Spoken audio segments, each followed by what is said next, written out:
All right, welcome back to the latest installment of the Unnamed Lakers newsletter video with people that I like, who I've met through my professional travels.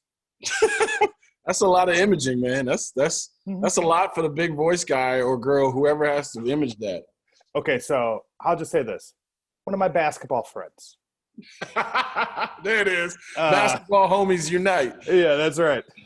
Jason Goff, NBC Sports Chicago, pre- and post-game.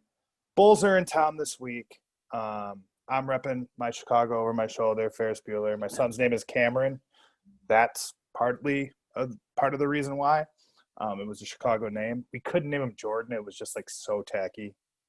Yeah, that would have been tough, Jordan and Peyton. But shout out to all the Jordans and Peytons out there, though. There are so many Jordans and Peytons out there in Chicago. A lot of Addisons.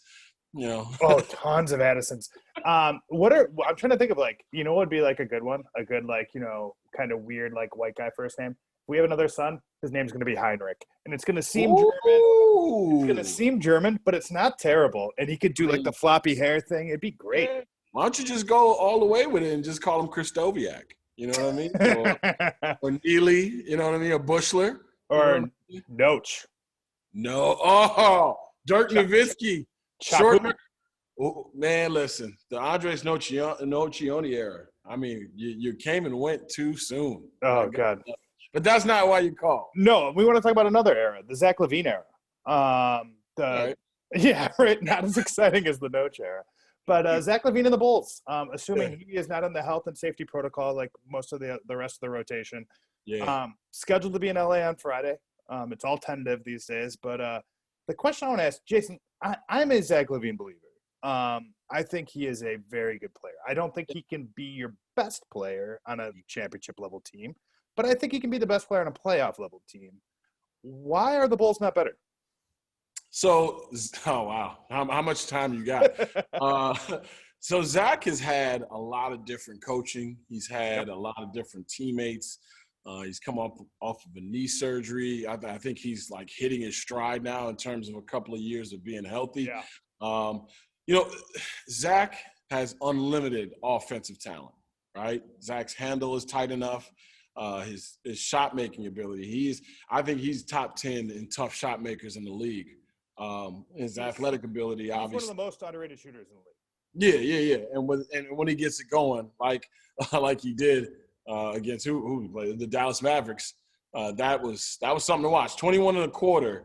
When you know it's coming, is something. I don't care who's out there. No Luka, no Kristaps, but that's still Rick Carlisle over there. That's still some tough dudes, or Jalen Brunson. There's still some tough guys who are real competitors. So Zach is an enigma because I don't think Zach knows what Zach is yet. Last year, Dan, I really look forward to, as my first year doing the pre- and post-game for NBC Sports Chicago, I really look forward to the two-man game of Lowry and Zach because I wanted to see Zach get his mini James Harden, but his Brad Beal on, where it was, okay, I am the scorer, but let me show you how much of a playmaker I could be. And it didn't really come to fruition for a few reasons. Their offense was more deferential than I would like it to be in terms of where they were selling for their offense. And Lowry Marketing regressed last year in that offense because I believe he was deferential in a deferential offense, if that makes any sense. There was no one forcing him to be the aggressor. So in that, I think Sounds like Jim Boylan had his fingerprints all over. Yeah, 100%. 100%. And in essence, Zach, I think, became more embodied in the I got to go get it on my own. Yeah. Just for us to float, right? Just to keep afloat, just to get to the fourth quarter, not down 10, I got to go for mine. So Zach, I think, has been trying to rinse himself or deprogram himself of that kind of nature, but some of that is in him. And on top of it too, Dan, I look at DeMar DeRozan's early years in Toronto, and I think of what I used to say about him, where it's like, okay, if DeMar isn't scoring, then what is he doing for you? It would be a lot of 30-point nights with 2s and 2s in the other columns. And when DeMar started to reach that DeMar level that he is at now, it was because there was a lot of 5s, 6s, and 7s in those columns, and he took the defensive end a little bit more seriously. I think that's what's happening with Zach right now, but the problem is I don't know if the teammates that are around him can keep him in games long enough for that to feel like it's paying off. So you see moments where Zach is getting everyone involved, and then you see moments where Zach is heat checking it. So I think Zach is still fighting with ascension as a talented player while having all the why aren't you winning questions on his shoulders, so he has to be a different player, if that makes any sense at all. No, it doesn't. I mean, I think it's probably one of the more interesting questions in the Eastern Conference as we move towards a trade deadline at some point this year is whether or not Zach LaVine's going to be on the Bulls. Because he's very valuable. It is a good contract at this point. I remember I was in Summer League when he signed it, and I tweeted that he had just walked into the arena with a giant bag of money with the dollar sign on it. And people thought I was telling the truth, which speaks a lot to, A, the NBA, right? And two, the fact that we were in Vegas. And I felt like I had to go back and clarify, like, no, he did not walk in with 2 giant bags with the dollar sign on it. Anyways, check the records. That's a true story. Zach was on the money team in Summer League. It is a true story.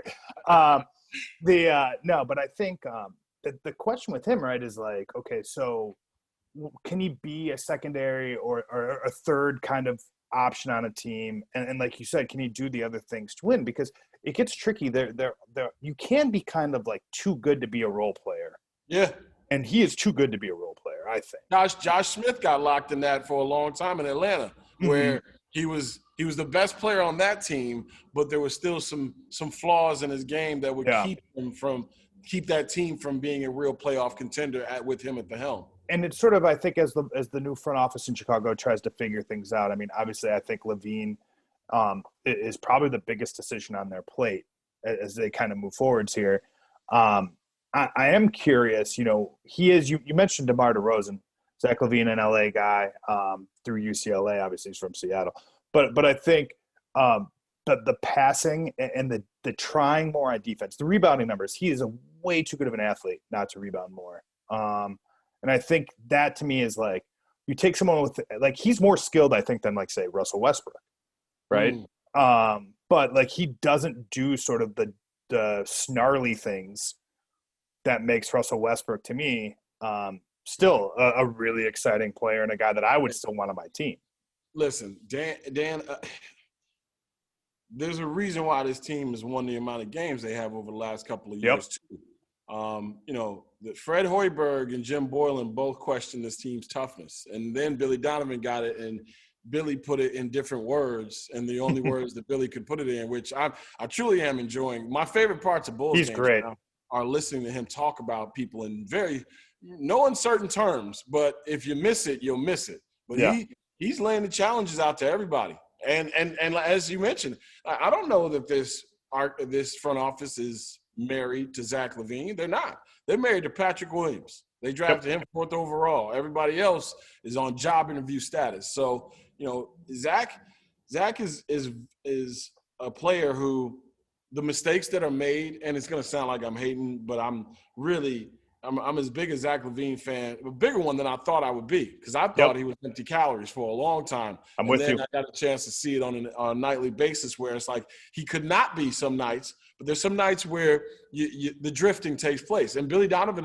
has challenged him in that. We know you can score, so what's next? What's next in the ascension? So I think Zach – there are certain plays that he no longer – we treat Zach like he's still a young player. This is his 7th year, right? So he's a young veteran now. He's in his prime. He is in his prime, right? This is it. This is when he's supposed to take off. So the plays that, sometimes look like he didn't know where the defense would be, or, him still trying to understand what the second and third steps of a defense, or even for that matter, an offense is. Like, now's the time where all that stuff that you're supposed to be putting in when the games aren't happening should be coming to fruition. And we see it at times, but we don't see it consistently enough for his talent level. Right. And that's all expectations are. We don't talk about bums, right? We talk about the dudes who we think should be thriving in a different manner. And he's on a team that's got a bunch of young dudes trying to prove stuff. So I know that's hard, but he's also in a sport where they give the best player the ball and you can directly affect the outcomes of games. And there's no reason for the Bulls to be getting blown out by 30 and 25 to teams that, they should lose to, but you shouldn't lose like that. And when it happens, when it happens too often, you kind of look at who the leaders are. So that's on Zach, and he's going to have to trudge through that until March 25th.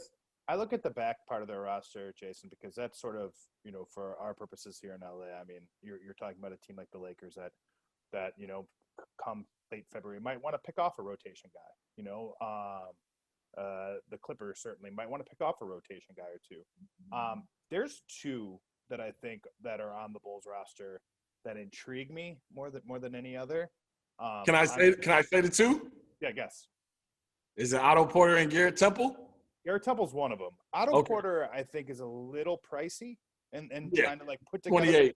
Yeah, 28. Putting together that outgoing money is. Oh, don't worry. The Bulls know how pricey Otto Porter Jr. is. Yeah. Why is he drinking that Kirkland champagne though? That doesn't make any sense. Anyways, that's another story. Hey man, rich men don't stay rich by spending it. That is you know true. what I'm saying? That is true. No, I think, and I'll tell myself I'm wearing a Michigan State sweatshirt. Denzel Valentine's played pretty well this year. There it is. There it is. And he's a guy that I think you could get for almost nothing. Certainly. And he's shooting, again, I'm looking at the numbers right now. This is very small sample size. Played 4 games. It's a dude who's shooting 60% from 3. Yes, he is. He was a good shooter in college. Mm-hmm. He's been a good shooter in the pros. When he's been able to get on the court, he's got size. He's kind of positionless. Mm-hmm. To me, that's a bench guy that fits on a contender. Yes. When Denzel is out there on the floor, he can be your alternate ball handler. He can knock down an open shot for you. He's crafty. He's tricky. He's got the foot speed of Paul Konerko, and Nice. that is the issue. And I like that. Like, by the way, it's not just Chicago ties, because look where Paul Konerko came up through the minor league system, ladies and gentlemen. Great Dodger. All-time great Dodger. Yeah, right? All you Dodgers fans out there. No, seriously, what he lacks in athleticism, he makes up in guile and guts and determination, all that good stuff. He can knock down shots for you. It's just, can you hide him on defense enough? Whatever happened with him and Jim Boylan last year, we even on the pre- and post-game show was like, for a team that's getting his ass kicked, you might want to throw him in the game every once in a while. And he stayed at the end of that bench. He only got in for injury purposes, and every time he got in, you knew Denzel was on the court. Yeah, exactly. My bad. That is going up. He is getting that shot. Yeah. Hey, listen. We dubbed him "I Do This," all right? Because I believe it was a game against Memphis where Ja and Kobe were going at it, and out of nowhere, Denzel came in the game and hit 2 or 3 threes and just pronounced that "I do this," and I'm like, oh, okay, all right. I don't know who's asking, but I appreciate you, Denzel. So now, and he's my man, 50 grand. He's he's a good dude in the community. Yeah. He's working on a rap album, so that'll work out in L.A. Good. But yeah, Denzel would be a nice piece, though. But the deficiencies, they balance out, right? The things that he doesn't do well balance out the things that he does do well. So he'd be nice on a playoff contender. Well, plus, I'd like to see him get a chance to win something. Yeah, I just think he's just not a bad team guy. No, I just not don't at think, all. I think he helps more on a good team. I think, honestly, that's how I probably feel about another Michigan State guy who had similar skills coming out of college, and Draymond Green. I think the fact that he ended up on a winning team made a world of difference in his career. Should have been a Bull. Should have been a Bull. I said winning. Don't do that. Tom Thibodeau wanted to draft him, but the organization wanted to draft Marcus Teague. I thought he'd end up in Miami. Was actually where I thought he was going to go. That he just seemed like kind of a Riley type of guy. Yeah, for sure. But the last thing I want to ask you, because you watch the whole league, I want to talk to you about the Lakers. Because as we talk about Denzel, we talk about how he can help on offense. I look at this Laker roster and I'm like, I don't think they need help on offense. No. I think are they gonna miss Dwight Howard, Danny Green? Yes. And I've been screaming at people on Clubhouse, on Twitter, Facebook. Tell us. Listen, Marc Gasol has been done for a few years. Mm-hmm. And coaches have been finding out in the playoffs for a couple of years now. You won a championship with Toronto, I understand. But there's a lot of Serge Ibaka on those closing units. Anytime Marc Gasol is on the court, you're going to have some issues defensively. And this is a guy who used to be a staunch defender. Yeah, he talks and all those other things. Super smart. Yeah, he's one – listen, Marc Gasol is one of the great stories of the last 15 years of the NBA. You're talking about a dude who came into the league and was talented but couldn't keep his body in control. He and looked all like of a me. sudden, yeah, well, I wasn't going to do that. You know what I'm saying? I wasn't going to I can do it. I wasn't going to say you look like a melted carton of vanilla ice cream. You know what I mean? But no, man, like Mark's ascension was amazing. The grit and grind. But, man, like – Dwight Howard did some things to Nikola Jokic that we saw, right? And let's face it, you got 2 or 3 teams that you're going to have to knuckle up with in the middle. And that's going to be Denver, and it's going to be Portland with Nurkic. So what are we talking about? Is Marc Gasol going to be able to go out there and guard those guys where they are comfortable at times and also retreat back to the lane to be the rim protector? So the Dwight Howard move was head-scratching to me. Because I know that he was out of the rotation for a part of the playoffs, then he jumped back in the rotation. Yeah. But you give me a big that you don't have to go give the ball to, who rim runs, who intimidates certain dudes like he did Jokic, or not intimidate, but gets in their head a little bit. Sure. I think Marc Gasol could do a couple of those things, but the rim running and the athleticism that Dwight brought, I think there's going to be some issues. And on top of it, the Montrezl Harrell thing, like I think that's a great regular season pickup, but the things that I saw in the playoffs are still fresh in my memory about how he handled or had trouble handling size. So I think the Lakers are the pick to win it in the West, but I definitely that center position is definitely one that you got to keep your eyes on. 2 things, and then we'll get out of here. I agree with you. I do think the rim protection is something I've watched that I've been kind of like let's mark that down. I wrote about it in this newsletter last week. I'm writing about Harrell this week, so it'll come up again. But I do think, there's more than one way to protect the rim. Right. It's not just blocking shots. Like one thing that Trez can do, especially against active bigs, is he takes charges. He's a great charge taker. That's essentially a block shot. Sure. It's a push. Glenn Davis, Luis Scola, like they're below the rim defenders. No doubt. Kyle Lowry, an all-time great below the rim defender. I think watching them at times so far this season, I will say, like, I do have these moments when you see Marc Gasol on the court with LeBron James, Anthony Davis, and Dennis Schroeder, and you're just like, wow, that's a lot of passing. And it is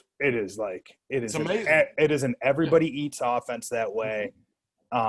It's something that I think has a lot of value, especially as you kind of navigate a season where you're a team that knows you're not going to be judged till July.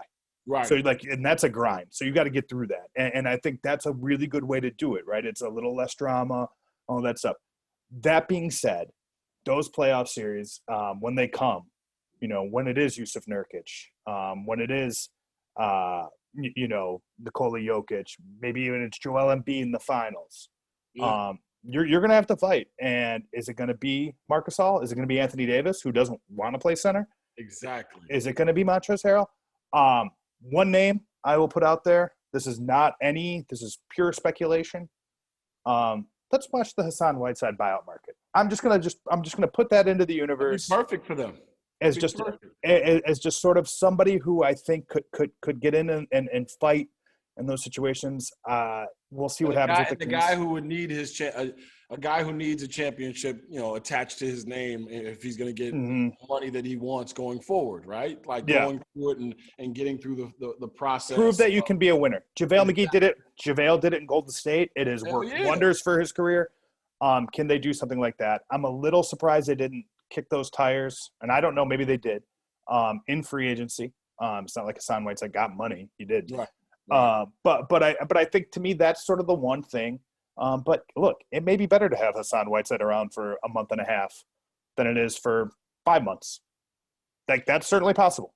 I mean, yeah, because there's a certain amount of Hassan Whiteside history that you have to little baggage. In terms of how teams interact with him or how organizations interact with him, and you don't want to do anything to rock the boat. Listen, the Lakers, like you mentioned, they're not going to be measured until July. So, and that ball carries a lot of energy, right? So when you're moving that thing around, people want to play defense a little harder.